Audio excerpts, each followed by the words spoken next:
ugasanga uyundi n'imborerwa ahagerageza uburyo bwo gushaka kubivamwo ariko bikanka, ugasanga uyundi agira ishavu, uwundi agira amanyama, agira urwango ariko akaba agomba kubivamwo bikanka. Ivyo vyose bigaca vyafegita ubuzima bwiwe busanzwe.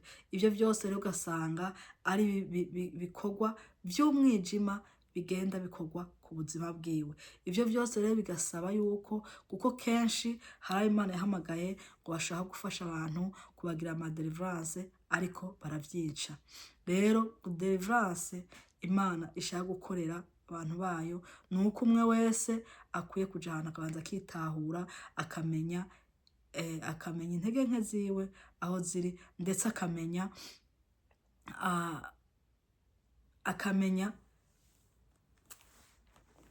novuga kuko kenshi umuryango wose ufite akamenya kamere.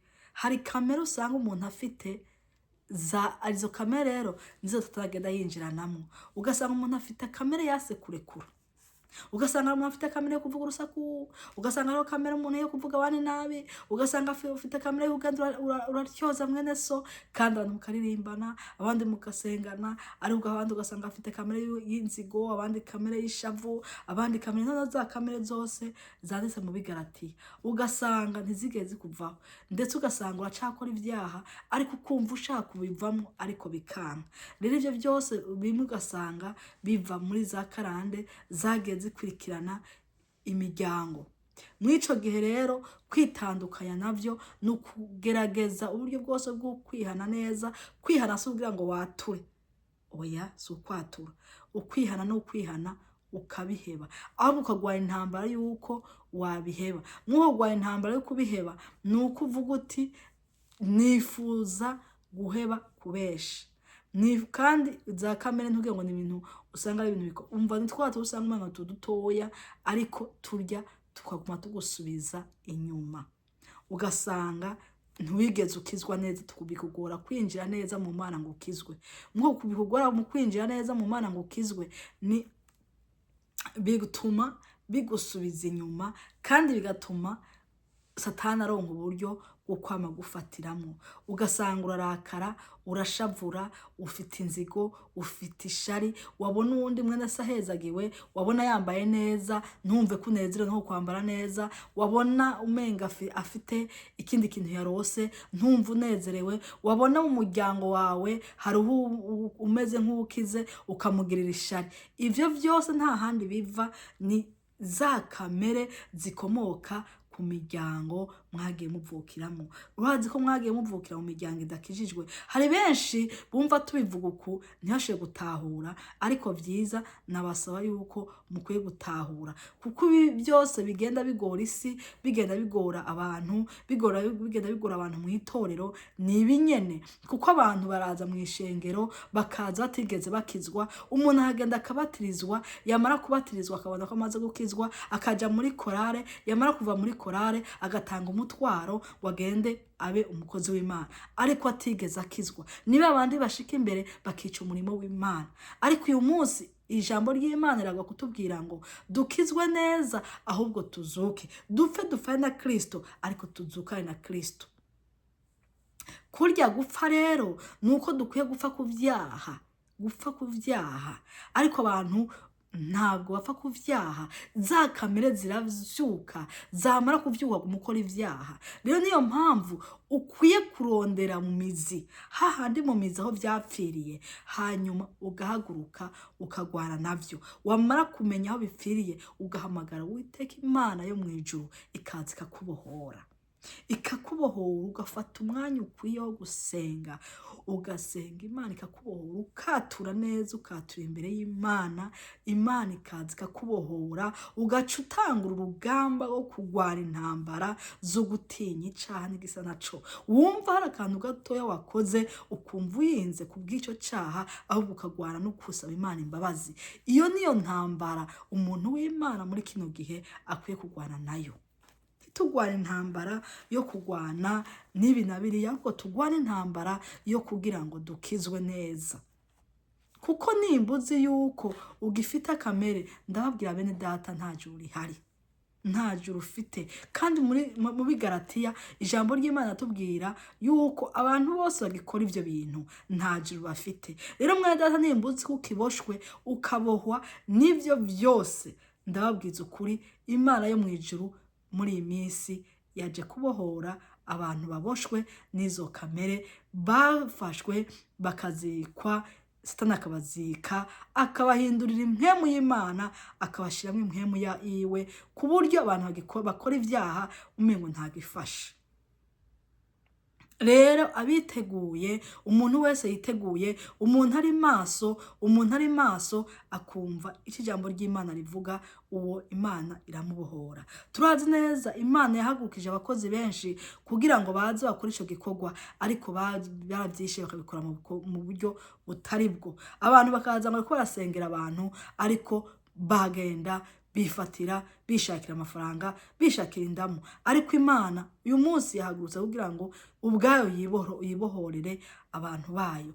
Uwuza wese akemera, Imana iramubohora. Nuko ijambo ry'Imana tugiye kujamwo ni ijambo ry'Imana rivuga ngo Imana izura Lazaro amaze iminsi 4 mu mva. Imana yaje kuzura umuntu amaze igihe kirekire agwaye, amaze igihe yarapfuye, impwemu yiwe nzima yarapfuye, ari umunyabyaha, yazitswe n'ivyaha, kandi ari ku musozi witwa Uwimana. Abo nibo Imana ije kuzura, abantu bamaze imyaka myinshi bari mu ishengero bumva ubutumwa, baririmba, basenga, bahanura, bakora ibikorwa by'Imana, ariko Imana itabazi. Wumva ijwi ry'Imana akumva ijwi ridodora ku mutima wiwe, akumva agahinda umutima wiwe w'ivyaha, umuntu agisambana ari mu itorero, umuntu akiborerwa ari mu itorero, umuntu akivuga urusaku, umuntu akivuga mwene se, umuntu akisharikana mwene se ari mu itorero ry'Imana, kandi ari umukristo akora imirimo y'Imana, ariko ivyo byose akaba umwicanyi, akaba ari umurozi, agenda arogana. Ivyo byose biva kubwo Satani yabivye, akabatwara ubuntu bw'Imana, akatwara umuntu buntu, akabashiramwo impwemu y'ububi, mugakora ibikorwa by'umwiza. Abo wumva ijambo ry'Imana, wumva ijwi ry'Imana muri we, niwe Imana ije kubohora. Nuko ijambo ry'Imana ritubwira.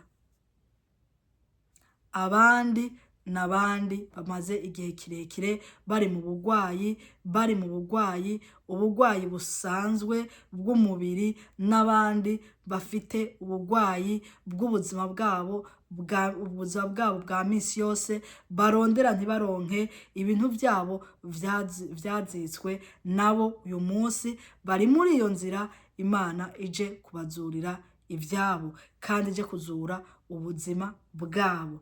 Abo bose rero n'abantu Imana ije kubohora mu buryo bwinshi butandukanye, ije kubabohora biciye muri iyo nzira yo kubohora ubuzima bwabo.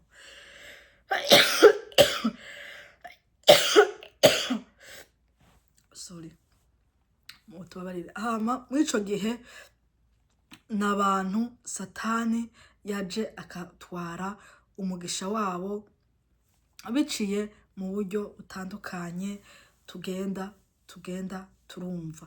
Rero muri kino gihe nuko umuntu wese agiye kumva ubutumwa akwiye kuba maso. Muri kino gihe abantu bahagaze ku kintu co guhagarara ku vyubahiro, abandi bagahagarara mbega ivyo bivugwa. Dufite ikibazo c'abantu bamaze kubona ko bashitse, bakabona ko umengo ibivugwa bo ntibibaraba. Ariko ndababwira bene data, ibivugwa birakuraba. Kubera iki tudashobora gutahura? Wasubije amaso inyuma. Urashobora kuba uri ngaho ukaja ngaho ukiyumvira ukavuga ngo jewe narakijijwe. Yes, warakijijwe. None ko wakijijwe, kubera iki hari ingeso idahindukako? Ico ni icambere. Ica kabiri, abantu benshi baraza bakavuga ngo kenshi iyo umuntu akijijwe ngo ivya kera biba bishe ivya kera biba bishe, ariko hari igihe Imana ikeneye kukubohora imivumo wagiye uvuma, kuko igihe kenshi hariho ivyaha abantu benshi bagenda bisangamwo kandi umuntu atabizi kandi umuntu ashaka kubivamo. None kubera iki ubigumamo? None uyu munsi nimba wabeshe ukihana, Mana mbabarira nabeshe, ejo ukabisubiramo, Mana mbabarira nabeshe, none umunsi Yesu yaciye aza muri iryo joro uzarijemo gute? Ahubwo nuko ukwiye kugwana ubwo benshi bugahera burundu, ku buryo wumva nyene kubesha muri wowe byararangiye. Niyo umuntu akubajije ikintu bitakunda kwavuga ngo ubeshe, nico tugwa gushikaho. Nuko kuntu ugomba nimba ugishitse ahantu ukumva ari ahantu bariko baravuga mwene se ko amuvuga nabi, ahubwo wowe uca uvuga utoyaye basha, ivyo ni vyiza ahubwo ukakebura nabo muri kumwe, ahubwo tukava muri ya nzira yuko dushitse tugasanga hawe ariko aravuga ati ubuze naka amakuru yiwe urukunuku bavuga ati yo ataribwo ari ibindi bishesha mutazi uku urumva ukavaho mufashe mwene so mukamwandagaza, ubundi agaca avaha agaca agenda akavuga hariya, ariko uko nuko kitwa kumeze gute bene data? Nicyo cya kabiri. Uyundi uko une wambwira ivyo zo byamwijo mbega iryo joro ego tutamufasha muvuga ngo nivyo mudaza kwitunganya, none hamwe aho yene warukire Yesu yaca yuruka wowe gacaza waja mu ijuru. Niyo mpamvu dukwiye kubaho ahubwo mu buzima buzira icaha. Ubwo buzima rero buzira icaha nuko ukwiye kumva yuko ururimi rwawe rutosokoroka rugiye kuvuga ikibi, ahubwo ururimi rwawe rugiye gusohoka ruvuga iciza. Nk'ijambo ry'Imana muri Yeremiya rivuga ngo ururimi rwacu ruhinduke nk'ugw'Imana, ariko mu guhinduka nk'ugw'Imana nuko dukuramwo ibizira mu kanwa kacu, ariko akanwa kacu kavamwo ibintu bizima, kavamwo ibintu bizima. Rero muri ico gihe niko dukwiye kumera. Rero umuntu w'Imana wo kumva ururimi rwawe rugobotozwa no kuvuga abantu nabi, nuko ukwiye kuza tugafata umwanya tugasengana tukavugana uko tugiye guhinduka. Uyundi ni vyinshi n'inzira nyinshi, harimo abantu bagifite ibyaha byinshi bazingamitse kandi bari mu ishengero ry'Imana, ariko vyabananiye kuvamo, nta yindi nzira. Ni vya bikorwa by'umwiza mwakoregwaho bivuye muri ibisokuruza bitigeze bikizwa, byari bifite imana zindi zabo basenga vy'igirwamana. Rero bigenda ijya mivumo yose irakwikana, kuko ijambo ry'Imana muri kuva yaravuga ngo mpora ibigabitanyo ngo kuva kurunganwe rw'abanyanka, kuva kurunganwe gushika kurunganwe rwa mbere gushika rwa mbere rwa kane rw'abanyanka. Rero ico gihe byaragukurikiranye, niyo mpamvu ukwiye kuza ugahinduka. Igihe utarahinduka rero nubu wa muvumo uraca gukurikirana. Rero ukwiye guhinduka ukava muri iyo kamere, kuko niba ugifite kamere imwe mu muryango nubu uracafite akantu kabo haguma gukurikiranako. Nuko rero ukwiye kuva muri iyo kamere yatuma bigukurikirana ukayica, kuko niyo connection ihari ukayica, hanyuma ukaba uvutse mushasha muri Kristo Yesu, ukaba amaraso ya Yesu Kristo, ku buryo utaba bakikubona. Rero kenshi hagiye iyo tubatirijwe tubangwa ivyakera bibaye bisha, nuko ubuco ukwiye guca uja muri rya nzira ukagumura umuntu w'Imana by'ukuri, vya bindi bigahera. Nuko tubatirijwe tubangwa vya bindi ngo turabipfanye, hama ngo vya bindi ngo birapfuye ngo hama tukazuka. Nuko uzutse ubandanye ukora vya vyaha. Igihe rero uzutse ukagenda ukora vya vyaha, ubwo muri ya nzira nyene ya muvumo ukakugumako, bigatuma rero hahandi utigera hari ico ushikako ataje tera imbere, kuko muri yasi y'umweza niyo ukiri.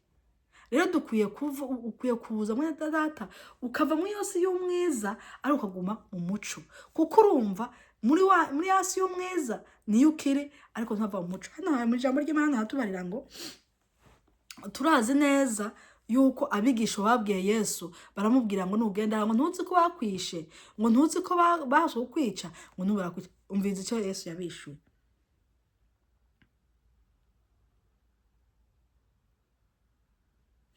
hano haravuga ngo ugenda ku murango ntatsitara kuko abona umuco w'iyi si, ariko ugenda mu ijoro aratsitara kuko umuco utari muri we. Rero muri kino gihe hariho abantu ariko batinya umuntu wamubwira ngo yewe uku n'uku n'uku ntavyumve kuko umwiza uri muri we, ariko ugendera mu muco nta kibi na kimwe aba agitinya kuko abavuga ati Yesu Kristo ambereye maso arangwanirira. Rero muri ico gihe abigisha baramubwira ngo ntusubire hariya, ngo ntusubire hariya ngo kubera bawukwice. Rero ariko Yesu wewe yarazi ivyo ariko arakora, yarazi yuko aho agenda hose ari Imana imucunze, yarazi nuko naho yarari bari gushobora kumwica, ariko kubera Imana yari imucunze nta kintu na kimwe, kuko imbaraga z'Imana zari kuri we, nta kintu na kimwe cashobora kumukorako. Nawe mwene data rero numara kuva mu wo mwiza ukinjira mu muco, imbaraga z'Imana zizagenda zikibumbatira aho uri hose, ntabwo buzoba bugifita, ntacyo uzoba ugifita, kuko imbaraga z'Imana zizoba zikibumbatiye. Rero bene data muri kino gihe abantu benshi bagenda bananizwa nuko abantu batigeze bava mu mwiza, abantu bakiri mu mwiza ntibigeze binjira mu muco, bagumye muri wa mwiza w'umuzitanya w'ibigirwamana vyabo basenga, bagumye muri wa mwiza bavyinjirana no mu mwishengero bibaza ngo binjiye mu muco, ariko ntibigeze binjira, ahubwo bafashe wa mwiza wabo bawinjirana mwishengero bagumiza y'umwiza. Rero uyu munsi Imana iraduhamagarira gusohoka mu mwiza tukinjira mu muco. Haleluya. Tugasohoka mu mwiza tukinjira mu muco kugira ngo umuco utumurikire. Rero muri kino gihe umuco abantu bazanye umuco n'umwiza, ariko ntibava mu mwiza ngo binjire mu muco, baguma mu mwiza. Rero Imana iragomba kubohora abavyumva n'abavyemera. Imana yo mwijuru ibaha umugisha. Tugere gushishikara tusengera muri ijambo ry'Imana, tuganirira kuri iyo mice Imana itubwiyeho, kuri iyo migwi ingahe Imana itubwiyeho. Bizotuma abantu benshi abazobikurikirana bakavyumva bakabikora, ndazi ko bazobona ubushobozi bw'Imana, kuko muri kino gihe Imana yahatumye abakozi bayo kugira ngo babikore, ariko ntabwo bigeze babikora, babikoze mu buryo Imana itabahamagariye. Hari Imana yahamagariye gukora ico gikorwa cyo gufasha abantu kubohoka, ariko ntabwo babikoze, mu nyuma bace bigendera kwironderera indamu zabo. Satani araza abinjiramwo, amaze kubinjiramwo atangura kubona ingabire Imana yabahaye yo kubohoza abantu, baca bayikoreshereza mu nyungu zabo. Ariko uyu munsi ijambo ry'Imana ratubwiye ngo niwemera umutima wawe ukemera, Imana ije kubohora abantu bayo. Nuzere mwene data wumvirize ijambo ry'Imana kugira ngo ubohoke n'uburyo ukwiye kubohokamo, kandi turabahamagara ngo abantu mwese muvyifuza muje harya mwandike muri commentaire dufashanya gusenga, tubabwiye ko dukwiye gusenga kugira ngo Imana itugirire neza. Imana yo mwijuru ibahe umugisha. Tuzovugana kuri byinshi Imana izogenda idushoboza.